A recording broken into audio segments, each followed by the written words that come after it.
নমস্কার বন্ধুরা, welcome to সুকন্যাস kitchen. আজকে আমি আপনাদের বিস্কিট চিজ দিয়ে চিজ ক্রিম রোল বানিয়ে দেখাবো।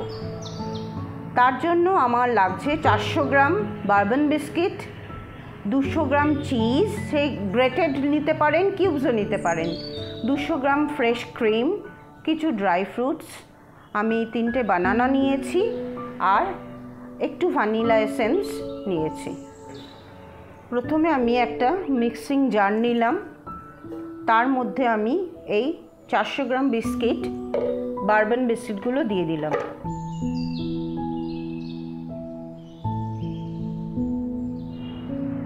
আমি যে 400 গ্রাম বারবন বিস্কিট নিয়েছি, এই বিস্কিটটা মিক্সিং গ্রাইন্ডারে আমি গ্রাইন্ড করে নেব।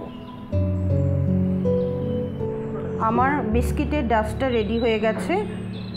এবার আমি এর মধ্যে এই 3টে বানানা দিয়ে দেবো, দিয়ে এটার সঙ্গে ভালো করে মিক্স করব।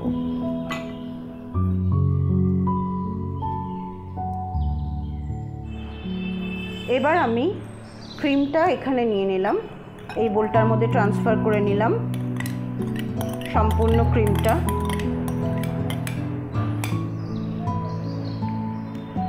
সাথে আমি অল্প করে এর মধ্যে একটু ভ্যানিলা এসেন্স দেব।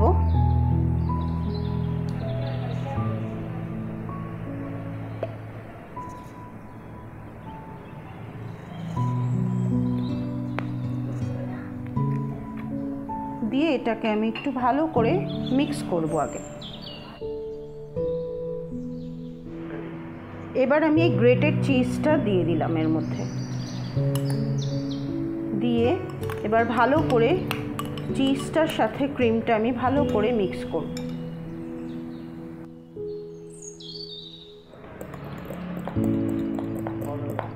চিজটা আমার ভালো করে ফেটানো বা মিক্স করা হয়ে গেছে। এখানে আমি বারবন বিস্কিটের গুঁড়োটা দিয়ে কলাটা দিয়ে মেখে রেখে দিয়েছি, এটা আমার রেডি। এবার আমি ক্রিম আর চিজটা ভালো করে ফেটিয়েছি, তার সাথে আমি একটু মিছরির গুঁড়ো দিয়ে দিচ্ছি, দিয়ে ভালো করে এটা মিক্স করে নেব। এবার আমি এই মণ্ডটাকে এখানে রাখব, রেখে এবার এটাকে আমি এর উপর আমি আরেকটা বাটার পেপার দেব, দিয়ে হাত দিয়ে আগে একটু চিপে নেব, নিয়ে এবার আমি বেলুনি দিয়ে এটাকে আমি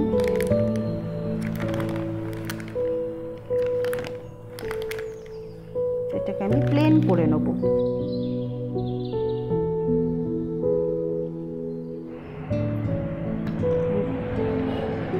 আমার বেলা শেষ হয়ে গেল।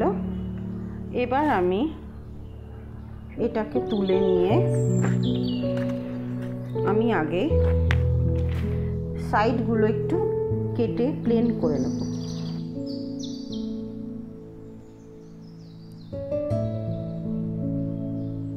এটা আমার রেডি, আমি সাইডটা কেটে নিলাম। এবার আমি এর উপরে যে ক্রিম আর চিজটা দিয়ে একটা ব্যাটার মতো তৈরি করেছিলাম, এবার এইটা এর মধ্যে আমি দিয়ে দেব।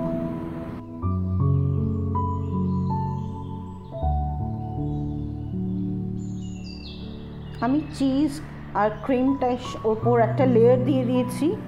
এবার আমি এখানে কিছু ড্রাই ফ্রুটস দিয়ে দেবো, অল্প করে, খুব বেশি দিতে হবে না, বাড়িতে যেরকম থাকবে সেরকম দেবেন।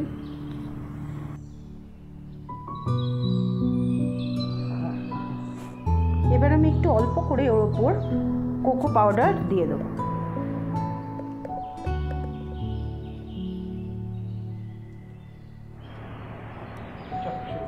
এবার আমি এটাকে রোল করব আস্তে আস্তে।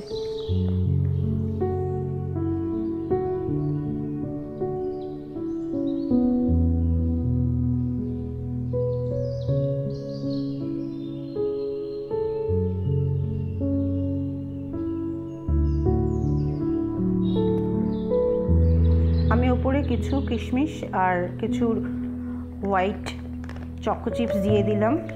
এবার এটাকে আমি একটু জাস্ট রোলের মতো করে নেবো, কারণ তাহলে সুন্দর একটা শেপ আসবে।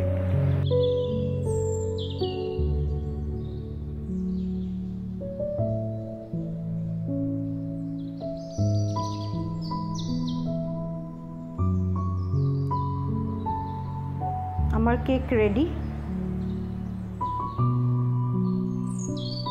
এবার এটাকে আমি 2 থেকে 3 ঘন্টা ফ্রিজে রাখবো। একটু নরম আছে, ফ্রিজে একটু জমে গেলে আরও খেতে সুন্দর লাগবে।